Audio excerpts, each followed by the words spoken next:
So why do you think antitrust is the right answer here in terms of a policy prescription for these concerns about big tech?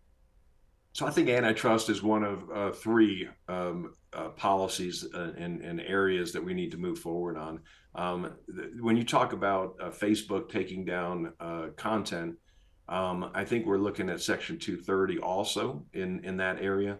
And I think we're also looking at privacy issues. And so it's antitrust and 230 and privacy that really need to come together to address these problems. But specifically the Facebook issue that you mentioned, if Facebook gets a call from the White House and they're told, we don't like what this person is saying about vaccines, we don't like what this person's saying about masks, we don't like what this person's saying about some other area, and Facebook acts on that information, you now have government interfering in the marketplace of ideas.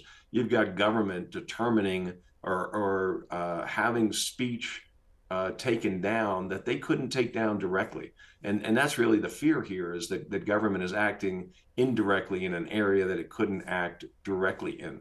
If for example, uh, the White House called the company who prints the Wall Street Journal or distributes the Wall Street Journal and says, there's a story coming out tomorrow that we didn't like, that we don't like. We want you to not distribute this information. That's scary, and it goes so far against what we believe in terms of freedom of speech and freedom of the press that it offends us. Now, tech is doing that, and yet it isn't really, we don't put it in the category of speech or press because it's a private company.